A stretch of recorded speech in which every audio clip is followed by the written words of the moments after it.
কেউ কেউ বলছেন ডক্টর আসিফ নজরুল তো দূরের কথা, ডক্টর মোহাম্মদ ইউনূসের সরকারও শেখ হাসিনার একটা চুল স্পর্শ করতে পারবেন না। ভারত থেকে ধরে আনা তো দূরের কথা, এই মুহূর্তে তিনি যে টিকিটটা হাতে পাইছেন, যেটা মোদী সরকার স্পেশালি ফর শেখ হাসিনা আয়োজন করেছেন, সেই টিকিট দিয়া কোথায় খুঁজবে শেখ হাসিনাকে? শেখ হাসিনা কোথায় আছে, কোথায় থাকবে, কী হবে গন্তব্য, কীভাবে ধরে নিয়ে আসা হবে, এ নিয়ে সামাজিক যোগাযোগ মাধ্যমে যখন আলোচনা চলছে তখন সবাইকে অবাক করে ভারত শেখ হাসিনার জন্য একটা বিশেষ ব্যবস্থা করেছে। একটা ধরতে পারেন যে গোল্ডেন টিকিট হাতে ধরিয়ে দিয়েছে, যেই এক টিকিটে পৃথিবীর যে কোনো জায়গায় ট্রাভেল করে চলে যেতে পারেন শেখ হাসিনা। দর্শক, চাঞ্চল্যকর আপডেট, ব্রেকিং নিউজ হচ্ছে ভারতে ট্রাভেল ডকুমেন্ট পেয়েছেন শেখ হাসিনা। আর আমরা যদি দেখি, গতকালকে শেখ হাসিনার বোন শেখ রেহানার পরিবারের ঘনিষ্ঠ এবং যুক্তরাজ্য আওয়ামী লীগের একজন প্রভাবশালী নেতা নাম প্রকাশ না করার শর্তে সাংবাদিকদেরকে তথ্য নিশ্চিত করে বলছেন যে নেত্রীকে ভারত সরকারের পক্ষ থেকে ট্রাভেল ডকুমেন্ট দেওয়া হয়েছে।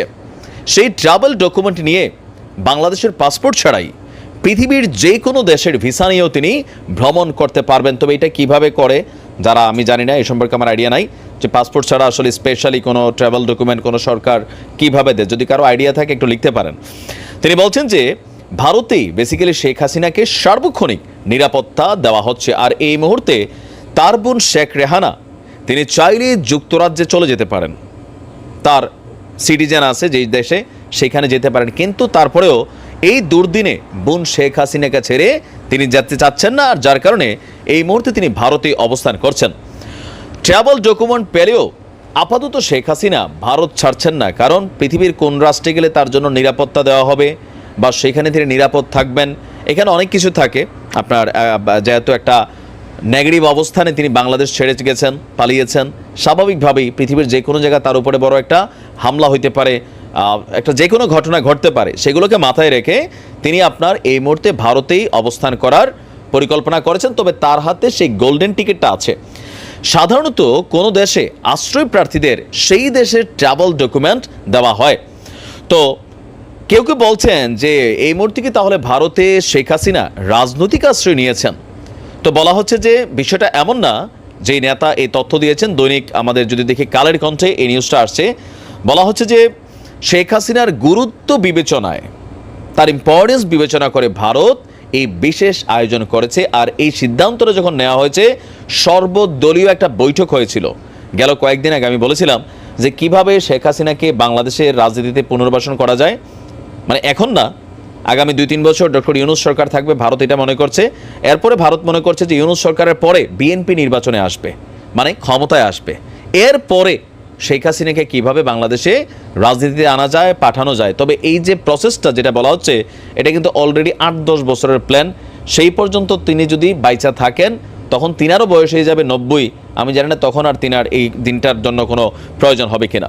তো শেখ হাসিনাকে ভারত ট্রাভেল ডকুমেন্ট ইস্যু করা হয়েছে কিনা সেই বিষয়ে এখনও সরকারের কাছে কোনো তথ্য নেই। তবে ভারতের পররাষ্ট্র দপ্তরের একজন শীর্ষ কর্মকর্তা বলছেন যে আমাদের মন্ত্রণালয়ের পরবর্তী ব্রিফিংয়ের জন্য অপেক্ষা করুন, সেইখানে প্রশ্ন করে দেখুন মুখপাত্র কি বলে। তবে ভারতের সাবেক এক শীর্ষ কূটনীতিবিদ তিনি বলছেন, ভারত যদি শেখ হাসিনাকে ট্রাভেল ডকুমেন্ট দিয়েই থাকে, আমি তাতে এতটুকুই অবাক হব না, কারণ এই পরিস্থিতিতে এটাই সবচেয়ে স্বাভাবিক এবং প্রত্যাশিত পদক্ষেপ। ভারতে ম্যাকলিওডগঞ্জ সহ বিভিন্ন জায়গায় যে কয়েক লাখ তিব্বতী শরণার্থী থাকেন, তারাও কিন্তু বেশিরভাগ ভারতের পাসপোর্টধারী নন, বরং এই ধরনের ট্রাভেল ডকুমেন্ট, সংক্ষেপে যেটাকে বলা হয়ে থাকে টিডি, এটা নিয়ে তারা পৃথিবীর বিভিন্ন দেশেও সফর করে থাকেন, যেটাতে শেখ হাসিনাও আপনার এটা পাবে। তো বুঝতেই পারছেন যে বরাবরই ভারত হচ্ছে বাংলাদেশ আওয়ামী লীগের একটা সেফ জোন। এর আগেও যখন 1975 পরবর্তী সময়ে শেখ হাসিনা কিন্তু ভারতে অবস্থান করেছিলেন, এরপরে শহীদ প্রেসিডেন্ট জিয়াউর রহমান তাকে বাংলাদেশে আসার সুযোগ দিয়েছিলেন, ভারতও তাকে পরিপক্ক করে বাংলাদেশে পাঠিয়েছে। আবার যখন দুঃসময় আসছে, ভারতের কাছেই চলে গেছে। আবার সচিবাজের জয় ভারতের কাছে বিভিন্ন সময় বিভিন্ন আবদার করে। তো বোঝা যাচ্ছে যে শেখ হাসিনাকে ফিরিয়ে এনে বিচার করার যে চিন্তাভাবনা, পরিকল্পনা, এটা আসলে এত সোজা না। যদি বাংলাদেশ সরকার শেখ হাসিনাকে ভারতের কাছে ফেরত চায়, তখন তিনি আবার এটা দিয়ে চলে যাবেন হয়তো আমেরিকা, চলে যাবে যুক্তরাজ্য, চলে যাবে সুইডেন, ফিনল্যান্ড, তার মানে তিনি মোটামুটি একটা মুভের উপরে থাকবেন। তো তাকে ফিরিয়ে আনা এটা এত সোজা না, বোঝাই যাচ্ছে।